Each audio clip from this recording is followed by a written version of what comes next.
Hi, this is Mrs. Power. Good morning or good afternoon, whatever time you're tuning in. This is week one of our summer enrichment. Our class here on Wednesdays at 11 is um, read aloud with picture books. You can do it at any time, but it's set for Wednesdays at 11. We'll be reading a picture book together, a different book every week, so 8 different picture books. And then every week we'll be adding in some critical thinking through an art activity. So today we'll be reading what really happened to Little Red Riding Hood. It's the wolf story. And then we'll be doing some finger puppets, which will help us to play and think about different perspective. We've all heard the story of Little Red Riding Hood from Little Red Riding Hood's perspective, but today we're going to get it from the wolf's perspective. So let's begin. This is called The Wolf Story. It's by Toby Forward and Izar Cohen, and it's what really happened to Little Red Riding Hood. So, no, please, look at me. Would I lie to you? Think you really know what happened to Little Red Riding Hood? As everyone knows, there are two sides to every story. And there, as the wolf tells it, is a logical explanation for everything. First of all, it was never his fault. He was just a friendly wolf doing odd jobs for Grandma.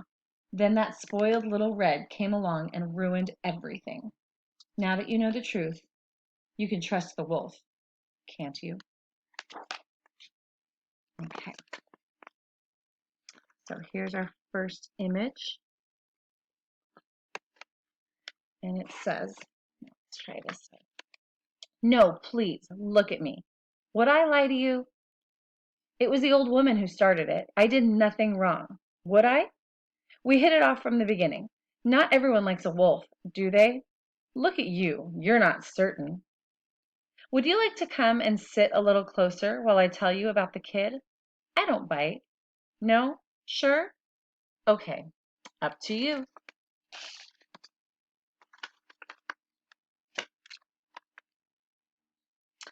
Anyway, I did odd jobs for the old woman. Called her Grandma. We were close. I put up shelves, did the shopping, tidied the garden. I even altered her clothes, sewed on buttons, that sort of thing. I'm versatile. Sort of a new wolf. Vegetarian cuisine a specialty. If I eat any more lettuce, I'll turn green, but that's too much information.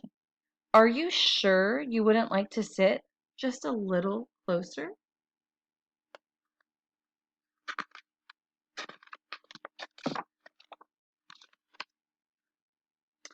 Every week the kid came, which was with a big basket of toffee. I tell you, that toffee was so bad it made Grandma's teeth stick together, and you don't want toffee messing with your false teeth. But Grandma looked forward to seeing the kid. She even made her a red cape so that she could see the kid coming. Did anyone ever make me a cape? Me, I didn't like the kid being there. She never spoke to me. She seemed nervous. Can you believe that?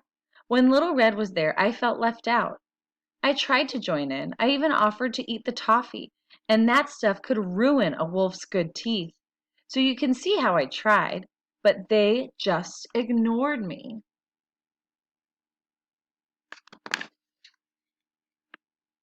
The day it happened, it went like this.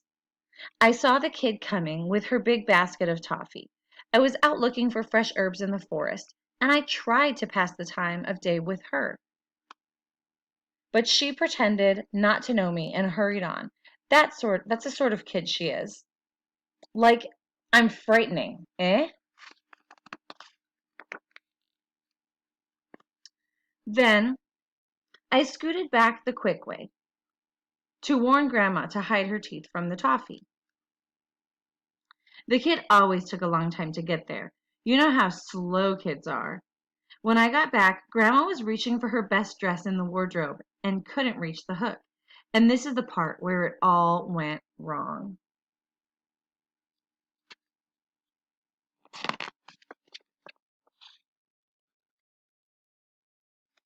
I'll show you the pictures on this page. I tried to help her get it, but she fell over right into the wardrobe. And you know how it is.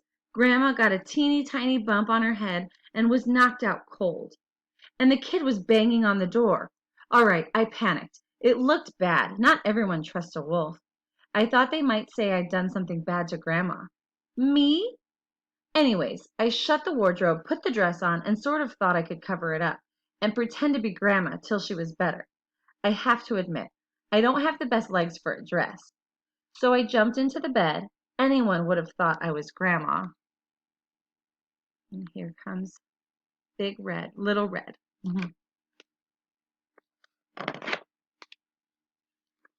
Mm. Then the kid came in and started acting strange. She was pretending to be scared again, and she wouldn't come close. Oh, Grandma, she said, what big eyes you have. Got rid of my glasses, I told her. I've got these new contacts. They're really smart when you first put them in. They'd make anyone's eyes look big.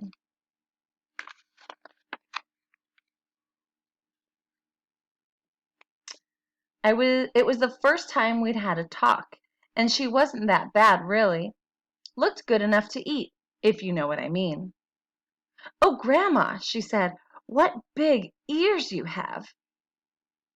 Now, these are good ears, but I have to admit they aren't a lot like Grandma's, and of course, they're pretty furry as well. Oh, these old things, I said, and changed the subject.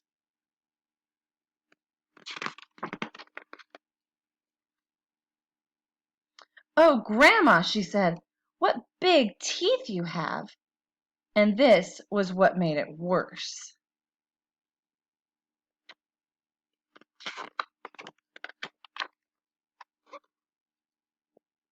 She was about to pop one of those sticky toffee into my mouth, and I couldn't stand that, so I leaped out of bed, and it may have looked as though I was going to eat her or something. Then she started screaming. Wolf, Wolf, you've eaten my grandma! Do I look like the sort of wolf who goes around eating grandmas?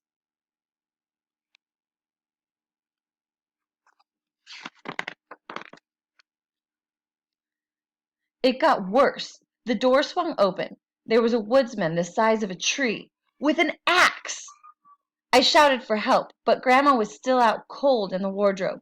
She would tell you the truth. She really would. The woodsman took a swing at me, and I was this close to being a fur coat. I jumped out that window with the sound of the axe crashing down behind me.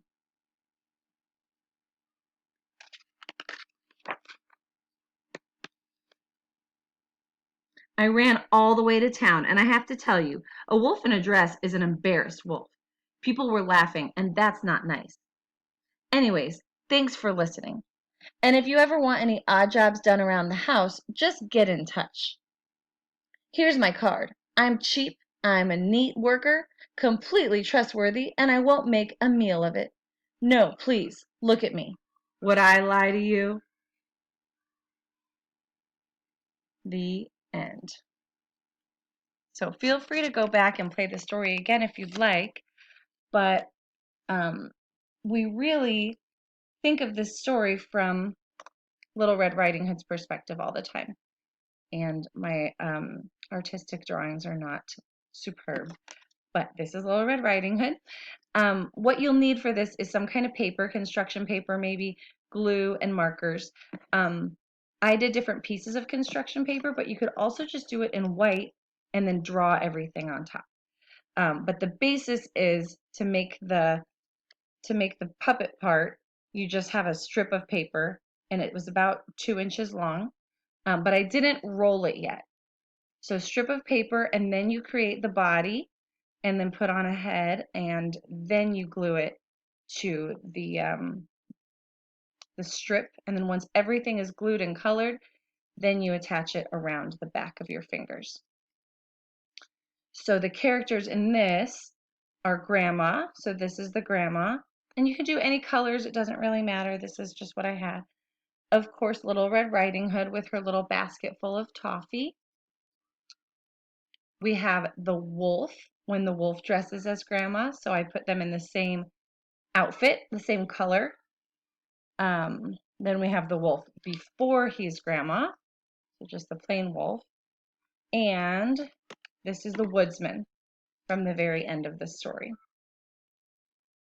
So the activity that you can do once you can pause it, go get the materials you need, make your puppets.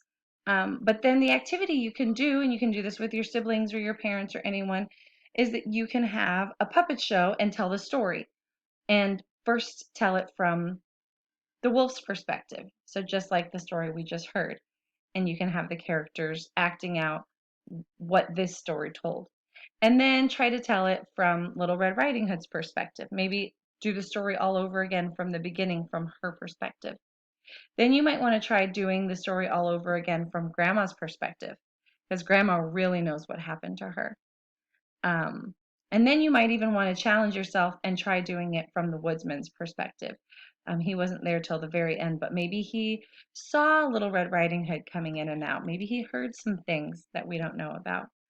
And you could even get really creative and try maybe doing it like from the basket's perspective or from the bed's perspective. You can make puppets of characters that are not included here. So these are some ideas. I will put my email address on the page. So if you have any questions for me, you're welcome to email me. It is mariac@nativityprep.org. I didn't use any stencils for these, so there's no materials needed besides just your creativity, and scissors, construction paper, and glue, and something to write with. But it's really interesting in stories and in life to think about things from another character's perspective or maybe another person's perspective. When we read Little Red Riding Hood, we feel really bad for her. But then when we read it from the wolf's perspective, we start feeling a little bad for the wolf at times. And when we don't agree with someone in real life, if you think about it from their perspective, you might understand where they're coming from a little bit more. So it's really important in reading and in life to be able to think from other people's perspectives. So email me if you have any questions. Email me with any feedback, or if you have any stories that you'd like to read in the next few weeks or activities you'd like to do, I'd be happy to incorporate the other things that you would like to do. And I hope you have fun with this and have a wonderful day.